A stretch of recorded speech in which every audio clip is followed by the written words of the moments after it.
What's up? What's up? Let's get this chat going here. Says it may not be. Let's see here.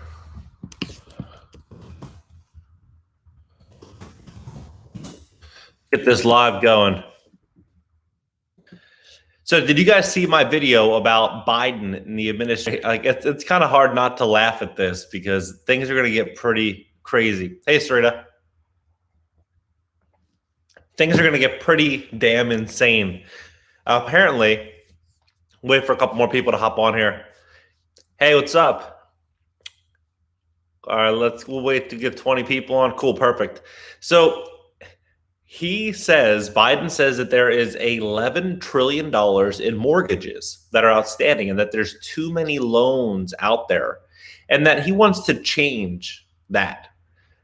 This is going to be fascinating because the person that he appointed, their main directive is to fight and combat inequality and racism, and saying that essentially they're going to have to make some radical changes to how loans are delivered and who can get loans, which is going to be pretty frightening when we look at the overall real estate market right now. People have high valuations on their properties. And when we see a period where people can't get loans, then it's going to impact the housing market because less people can qualify to buy these properties. So home values must fall. And if home values fall, then the only players that can go in there and buy these properties will likely be the institutional investors. What do you guys think about what's happening right now with the Biden administration? Have you guys watched that video? I'm in Florida right now. What's up in Arizona? Yeah, have you guys watched that video of what's going on with Biden, who he appointed? Is there a way I can screen share here? Let's see here. Let's see. I don't know if you can. Okay. I'll show you guys. This is literally insane. I was going to Miami today to look at a couple deals, and I don't know if you guys heard about what's happening in Miami. A big building collapsed. And what I have a feeling that they're going to do with this building is that they're likely going to say that it's due to climate or possibly global warming. Right now, they're already pushing a whole narrative in Miami that they need to draw up the entire building code. This narrative is also playing out in New York and Los Angeles and basically a lot of places in America, but changing the retrofit requirements. So basically how electricity, how utilities, heat, gas, everything being run to your properties. They're going to be starting these regulations, these new regulations in like the next 1 to 2 years. And now they're doing this right now with housing. I think that this is going to lead to probably one of the biggest buying opportunities for real estate investors going forward. This is probably the biggest buying opportunity if you can get financing. That's going to be the key, is being able to actually get the financing, because Fannie Mae and Freddie Mac, they have the 11 trillion worth of U.S. home loans, which is essentially 35 million plus mortgages in America. It's a shocking amount of loans. And if they're buying up all of their loans, all the loans that come from the credit unions and private banks, commercial banks, they essentially all get sold to Fannie and Freddie. And when they stop buying, they're going to be taking less mortgages. So there's still going to be even a bigger opportunity, I think, to make money in real estate. It's just going to come from the people that I think already have capital and have liquidity. But I'm curious what you guys think about where this is going with housing. And let's see, I'm going to read the chat. Biden and Kamala are a plague. I couldn't agree more with you, unfortunately. I honestly don't think that it even comes down to left or right anymore. I think it just comes down to what's going to ultimately happen is going to be the restructuring of this country. In a way, it's sold right now as a way to combat inequality and inequity and racism, and we need to do all these things. But I feel like most of that narrative is being spit out by the mainstream media. And the people that I know that are of color or that identify anything outside of what I am, like, they don't resonate with anything that's being sold in the mainstream narrative. So exactly, Jesus or Jesus. That's exactly right. So they push this narrative so hard down everybody's throat, and they highlight any bit of negativity that they could highlight on the news to divide us as far as possible. And as they say, if you have to divide and conquer, you divide them and you can conquer them. Unfortunately, I've lost like many friends during this whole thing. I'm sure just like all of you guys have lost friends because you can't, it seems like it's harder to have a conversation and communicate with people that don't agree with you. And right now, I mean, I'm seeing even like family members that think that, oh, you love capitalism and you love money and real estate, and that's wrong. And it's like, since when? Having money and having financial freedom and having the ability to do what you want when you want without asking anyone for permission. Anything else being sold right now in the mainstream media is sold that you are entitled to this. You deserve this for doing nothing. Like Biden is saying, oh, what? You can't find employees for your business? Pay them more. It's like, who the hell can pay them $20 an hour when the employee is only bringing in, $8 or $10 worth of value to the business? Corporations can do it because they win in multiple different directions. The first they win is they shut out small mom and pop business. Second, they win when they go out of business, then they can raise up the prices. And third, who's going to pay for these wage increases? It's going to be all the customers that are forced to pay because people are in recession. People are struggling. So they have to support Walmart and Amazon and McDonald's and these businesses because they're the low cost provider. So they just pass the prices on to them. And then in response to that, it wipes out the monopoly's competition. And then from there, they have less competition. They can jack the prices up higher. You can't do anything about it. And meanwhile, while they do that, they go out there and swallow up all the land, the real estate, and they turn this into a way for them to combat inequality, because at that point, then the 99% are all living on one level. And that's exactly what they want. They want the 99% live on this tiny little level with very little nothing, hating each other and separated. This is what they're trying to push, this whole thing. It's absolutely insanity. It's crazy. And yeah, me too. Like I've had friends. It's funny. One of my friends from Philly, 20 years, we've been friends 20 years, grew up skateboarding together, competing in competitions. Like we would train like 15 hours a day trying to beat the other person with this tournament coming up. And he's a real estate investor in Philly. And, I'm a real estate investor in Los Angeles. And it's funny because I said, you say that being a capitalist is bad, but you just bought a property in Philadelphia. You fixed up the units, you increased the rents. When the rents increased and the property value later followed, you took out a loan on that property and you bought another property and you did it again. So if you're saying capitalism is bad, why did you raise the rents on those people that lived in that community? Doesn't that go for capitalism? And at that point, the conversation just pretty much stopped. And that's the point. It's people have certain ways of seeing things. It seems like we're going to get to a place very, very soon to where if you are about making money and about having freedom and starting businesses and being entrepreneurial, it's almost going to be like you can't really talk too much about your goals and ambitions with other people, because they're going to think that you shouldn't have that because they don't have that, and then that's going to be further hate and divide. Yeah, it's yeah, exactly, Oscar.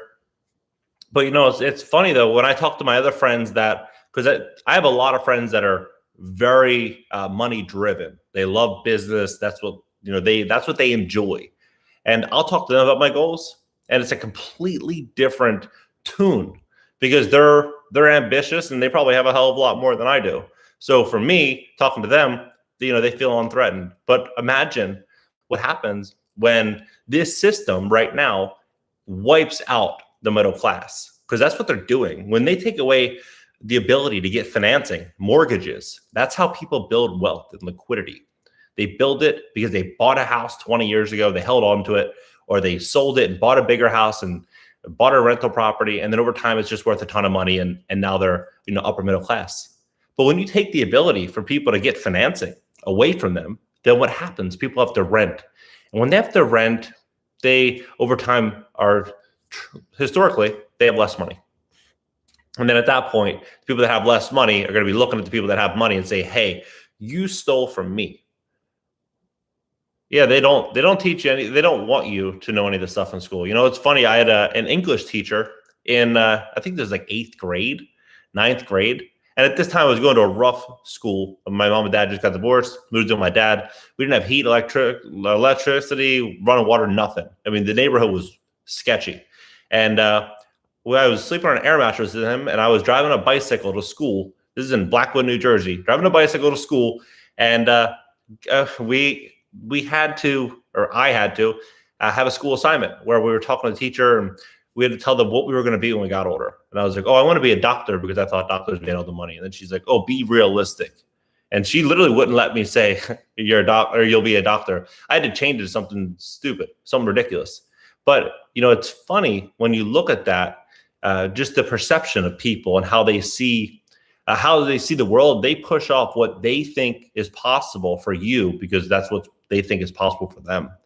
So it's going to be really, Rich Dad Poor Dad was a great book. Kiyosaki, you know, I relate with him a lot on most things that he says. You know, right now what he's talking about is he says that you need a 3-day rule, and a 3-day rule is essentially a plan. If everything goes to crap in America, the plan would be to be able to go somewhere in 3 days and be set up.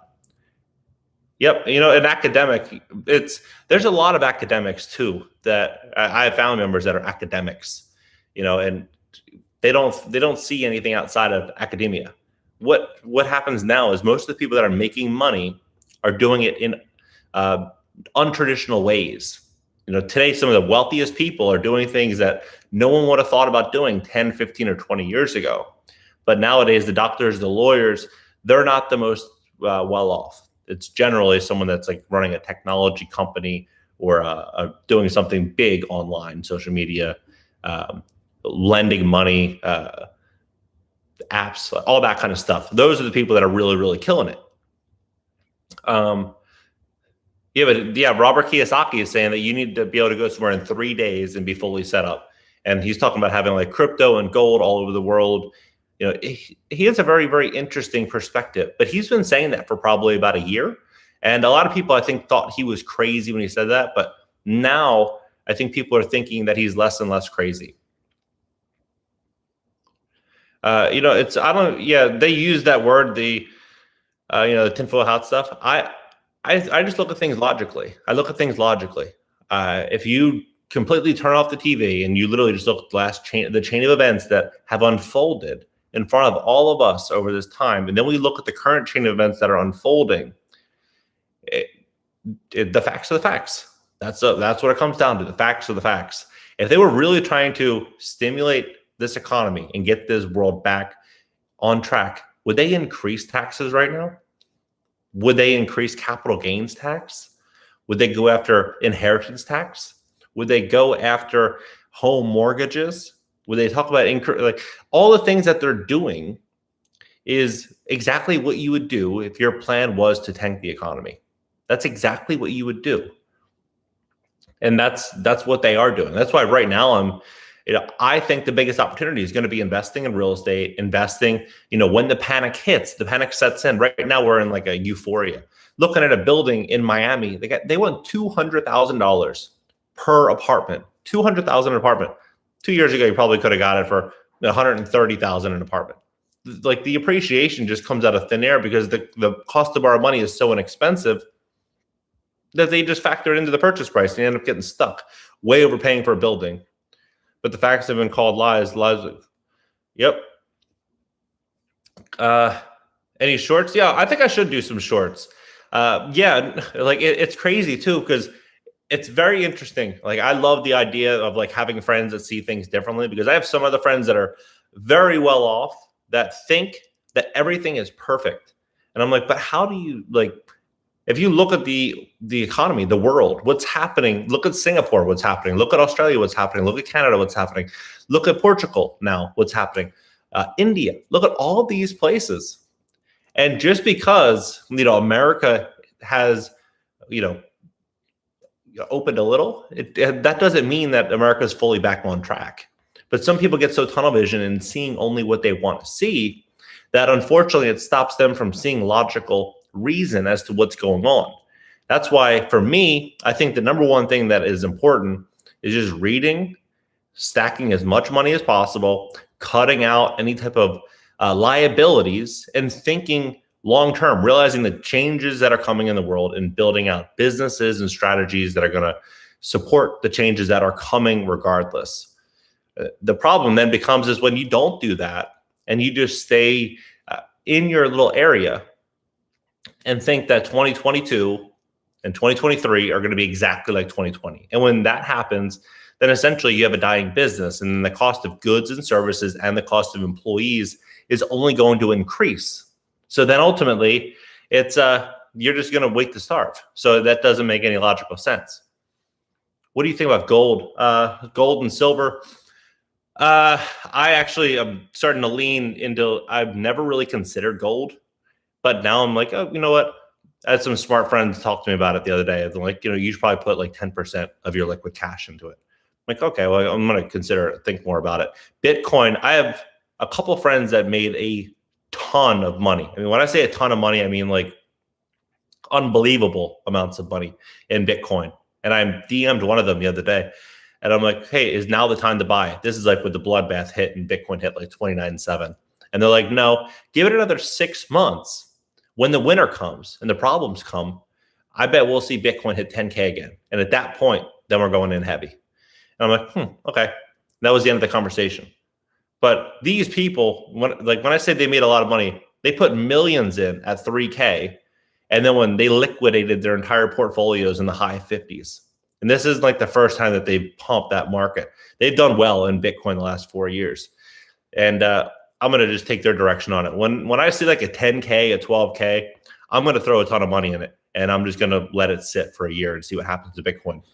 So it's nuts. Like the amount of money that you can make in Bitcoin if you know what you're doing is astronomical. The amount of money you can lose in Bitcoin if you don't know what you're doing, astronomical. So especially when you add in leverage and you take on all these other liabilities and you're like, oh, this day trader online made all this money through some random coin, I should do it. Or I'm going to diamond hand it. It's like, dude, there's no emotion when it comes to making money on a stock or an investment. Like you need to be diligent and focused, not emotionally attached to the outcome.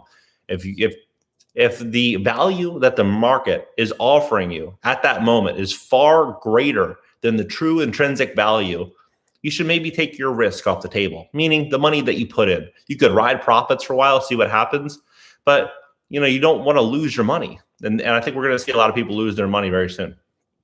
Because if we look at also the crypto market, 99% of these coins have very little utility. Most of them are, they're just memes or hype or they're euphoria. They hope to do something. It's kind of like the .com bubble. They hope to achieve something, but they've yet to achieve it. So how do you put on a false valuation, in the billions in some cases? So I'm very cautious with some coins. I mean, there's a stock that I'm investing in right now based out of South Korea called Coupang. Bill Gates, a lot of people have talked about this, and many of them even invested in it. But it's a very interesting concept. It's like Amazon, except they deliver in hours. Like you could place your order at midnight, and they have like a wider selection than Amazon. And then by the time you wake up at 7 a.m., it's at your front door.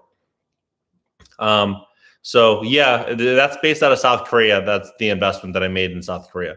I'm thinking about some international investments, but I'll probably drop more information about that as I gain more information. Did this video engage Bill Gates' purchased? Yep, exactly. That's the one. Yeah, thanks, Jesus. Yeah, that's exactly the one. Because I put in some money, like a decent amount, and I have more money in TD Ameritrade just kind of sitting there, and I'm waiting for a couple more red days. If I see a good red day, I'll throw in a little bit more. Another good red day, I'm going to put in a little more, and I'm just going to let it sit for 5 years. And it could be that stock that does like a 10 or 20x, or it could be that stock that goes to zero. So I'm not putting in an insane amount of money to the point to where it would impact my life. But I do think that this has some really good backing. I think BlackRock is invested in it. A couple other big players are invested in it. Blackstone, Berkshire are buying all the housing.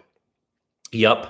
Yeah, they're gonna. What's gonna be interesting is what they're doing is pretty genius. Like if you remove again like the emotion from it, and that's kind of the key to do. A lot of people have a hard time doing it. Even sometimes like I can have a hard time doing it, but like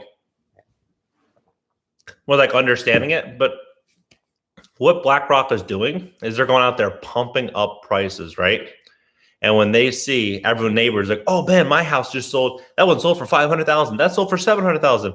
I bought this for 300. I'm a genius. I'm going to take a refinance and I'm going to borrow up to 550 or 500 grand. Whatever the bank will give me. And they refinance it and they'll go buy a boat, go buy an Escalade.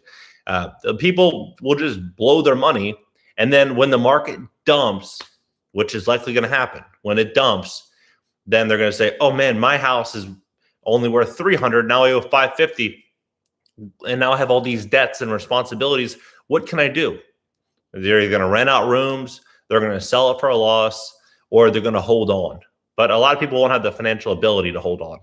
So we saw that in 2008. It's not like people just had the option like, oh, I'm just going to hold. It's like, no, you drove down the street. There was 4 or 5 signs on the street.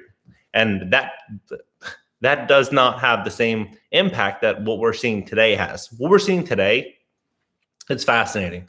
It really is. 30%, they're predicting 30% of all U.S. jobs will be gone by 2030.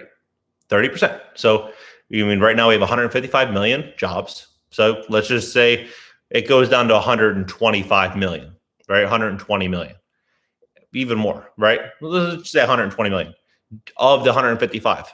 Then we look at how many small businesses are going to be wiped out due to what's happening right now. Then we look at the growing welfare system and the dependence. And then on top of that, inflation, the cost of products and services are going up. And we have many, many millions of people in retirement right now on fixed incomes. And they're building out like a welfare system that's essentially being established. And what I think is very likely to happen, what's fascinating, is they're bringing in a lot of people into America. So there's going to be more demand for housing. And right now we already have a massive housing shortage. What I would not be surprised to see is a situation where we have 2 families or maybe more families living inside of a house and everyone's kind of pitching in their, universal basic income check. Like Biden literally was talking about this last week, talking about the good things about a universal basic income. Cuomo is talking about it. Newsom's talking about a universal basic income. This isn't like a theory anymore. Like you can Google it. A lot of cities are talking about it. I think it's only going to be inevitable when people just simply can't make their bills. No. I'm probably not going to stay in California long term. No, I'm not there right now. And California really pisses me off, to be honest with you. I loved California. I went there right after high school. I grew up skateboarding. I went skateboard out there for like 2 years, got my real estate license in like 2008, opened businesses like 2009, 10. And that's pretty much, I learned just about everything that I know about real estate starting there. And to watch that state go in the direction that it's going right now, like you don't want to be a landlord in California, even like a business owner. It's very hard now, but I could only imagine what it will be like in the coming few years when they need funding for a lot of these programs that they're going to be rolling out. And this eviction moratorium thing is sheer genius. Like it is sheer genius. If you really look at like Gavin Newsom, for example, it's mind blowing. I might even do a video on this on my main channel, but he's telling everyone, hey, I'm going to pay your rent. Don't pay rent. Remember what AOC was saying? Oh, if you need bread, just steal bread. That shouldn't be a crime, stealing bread. Telling people you don't have to pay rent. Well, Gavin Newsom is saying the same thing. You don't have to pay your rent. I'll pay your rent for you. So what is everybody going to think? Oh, why do I have to pay rent? I can save the money. Newsom write the landlord a bill. So then what happens is this spreads like wildfire. Everyone thinks that, oh, the landlord's going to get paid anyway. There's no longer a moral conflict. I'll just have Newsom pay. They have $5.3 billion that they got from Congress. That's where the check will come from. I'm going to save money and I'll eventually be able to buy my own home. The tenants feel like they're, not doing anything wrong. And landlords maybe have some hope. But at the end, what's going to happen? They're not going to get that money, 100%. I would bet anybody that they're not going to get that money. And you know why? Because Gavin Newsom, he signed into law SB 1079, which states that California is the first right of refusal to buy foreclosed homes. First right of refusal to buy foreclosed homes. So this benefits him greatly. The more people in financial distress, he's going to go out there, swallow up all the homes, and turn that place into a welfare state. That's what he's planning to do right now. It's disgusting. It really is. It's insane. People believe it though. I don't know how, but people, I think, generally think that Gavin Newsom and Andrew Cuomo are there to save them. They're not. They're there to save themselves and really draw in and build more power and control over the people than ever before. That is their reasoning.